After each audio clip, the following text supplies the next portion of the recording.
Salam müəllimlər. Deməli, bu günlərim dediyim kimi Microsoft sertifikatlı müəllim olmaq üçün nə etmək lazımdır ilk öncə? Qrupda da atıldığı kimi learn.microsoft.com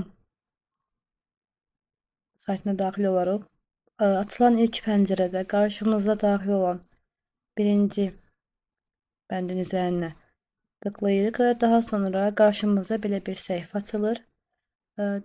Hər kəsin kompüterində düşünürəm ki, translation var və istər buradan, istər də bu hissədən ingilis dilini əksəriyyətimiz bilmədiyimiz üçün perevod elə, yəni çevirə bilərik.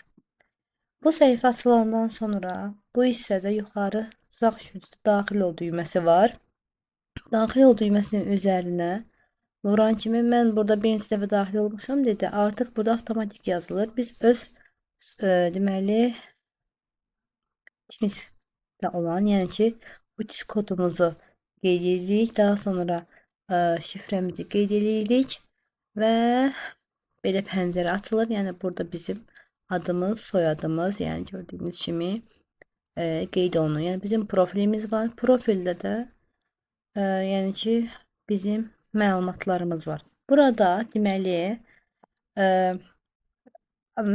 nişan, profil hissəsində nişanlar, kuboklar, yəni ki, bu kimi yəni izləyirəm, mənim izlədiyimi və yaxud məni izləyənlər kimi bir şeylər göstərilir.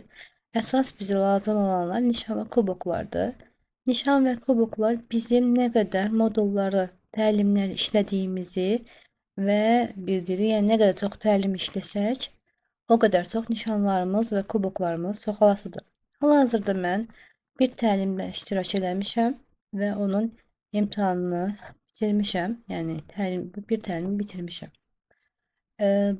Mən sizə köməklik üçün onu deyim ki, bildiyimiz kimi bir neçə süni zəka aləti var. Bunlardan biri də Gemini-dir. Mən burada qeyd yazdım ki, bəs mən Microsoft sertifikatlı müəllim olmaq üçün hansı təlimləri iştirak eləməliyəm və hansılar, yəni burada təlimlər çoxdur. Mənə əsas olanları denəndə ki, burada hansıdır?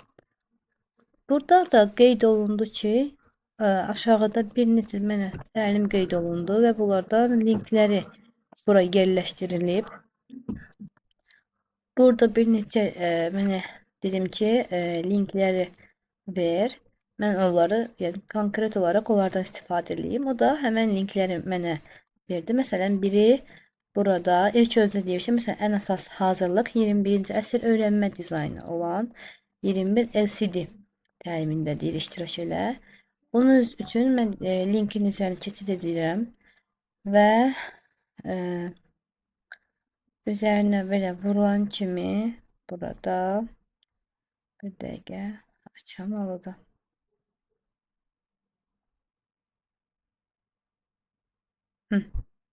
Belə bu formada açılır və özünü idarə etmə təliminə başlayın. Başlama tıklayıram və bu formada yenə də başlayın və belə bu formada açılır mətin. İlk öncə 5 dəqiqə girişdir, öyrənmənin məqsədləri, sonra növbətini vururam. Yəni bu hissələri The next dimension we will examine is collaboration. Of all the dimensions, I personally feel collaboration is the most challenging to incorporate in my lesson. Videoda yerləşdirilir. But the most Bizdə rewarding problem when it's done olduğuna right. görə The next dimension we will examine is biz collaboration. buna Of istifadə all the etmirik. dimensions, I personally Buna feel görə də collaboration is və the most alt challenging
The next dimension we will examine is collaboration.